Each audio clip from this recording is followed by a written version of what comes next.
Let me reveal to you an opportunity for you to sacrificially give this fall.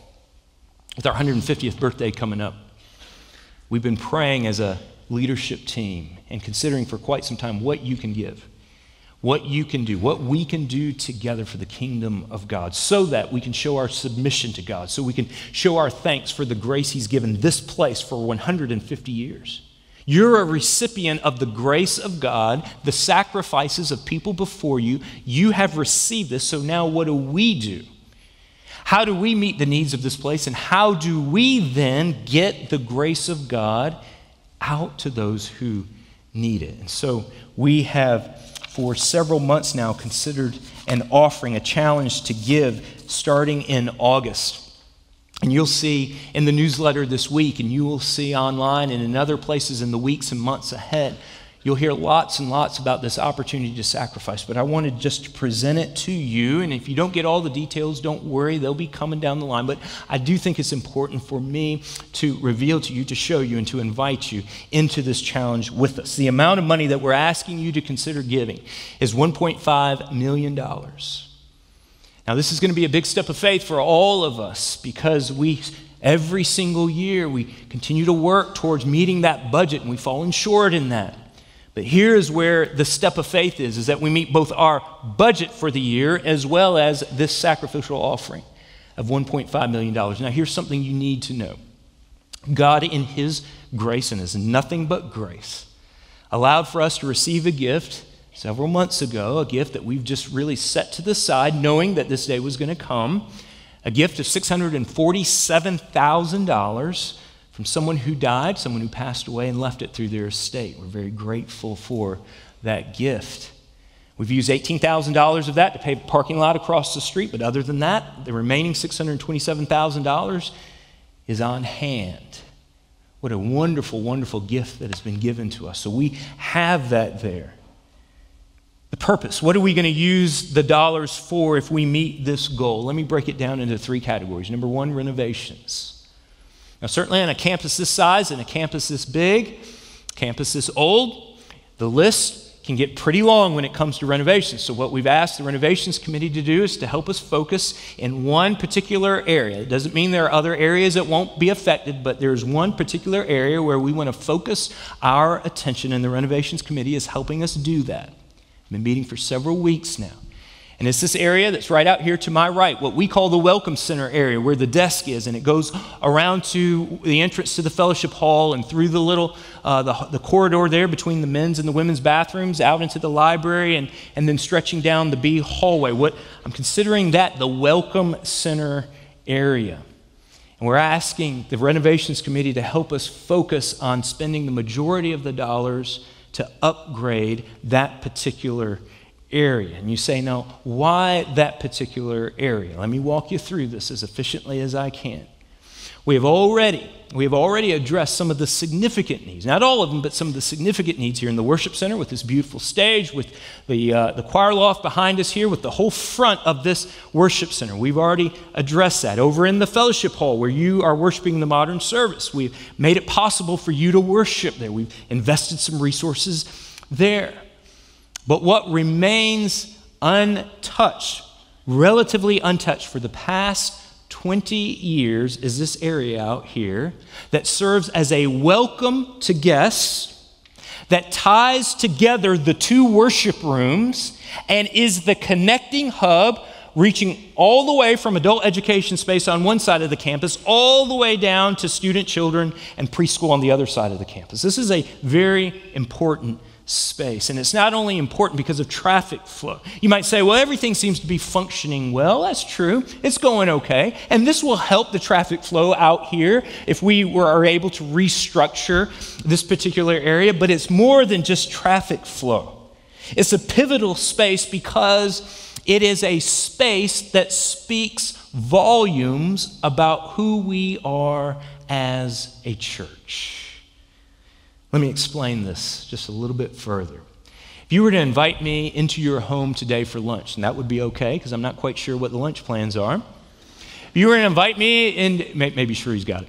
You were to invite us into your home sometime this week for lunch, and you were to say, hey, come sit in our welcome area, our sitting area. This is a place where we hang out. What would it look like?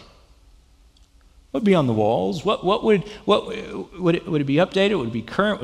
What would that place where you would want us to feel welcome? What would it look like? You got a picture of it? It's the same question we've been asking for a while about this space. Space that's been relatively untouched for almost 20 years. What does that space say? Not to those of you who've been here a long, long time. That's not the point. What does that space say to those who have not been here, who are coming and are looking for a place to call home? What does that communicate to them? I think our spaces communicate a lot. And we desire to upgrade this space. We desire to make it better. We desire to improve it. We want to do things with excellence here because people who will decide, they say, within the first 10 minutes of stepping foot on campus, will begin to make some judgments and impressions about the place within the first 10 minutes. We want those people to say, those people care. Those people are investing in us. And I understand spaces don't make disciples. Disciples make disciples. But spaces serve as a means of communicating to people that we're different and we care. And that's why that space is so important. It's where the bulk of renovations dollars will go. Secondly, the debt. 30% would be given towards the debt, which if given entirely would be $450,000. This is an investment in order to free up future ministry resources. It's really just a tithe, almost a tithe of the $4.7 million we owe on our debt. So at the end of 2014, if we reach this goal and we give $450,000, 30%, almost a third to the debt, and we meet our budget, we will give in 2014 nearly $800,000 to the debt.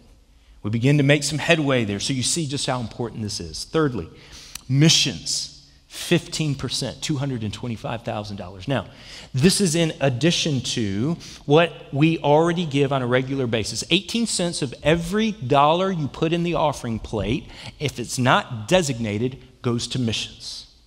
This is on top of that.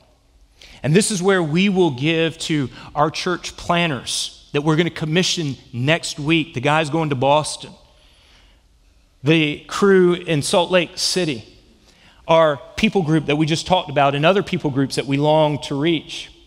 Scholarships for those who are going on mission trips in 2015, up to 50% will be awarded as well. There'll be no missions offering taken at the end of the year this year, but up to 50%, 50% for those who are going. Here is our heart that this place, every opportunity we can give to the work of the kingdom that we can sacrifice, will be an effort to get the gospel from here out there. What a great opportunity we have to do this. Timing. October 5th is the key day that we want you to remember. This is Pledge Day or Giving Day.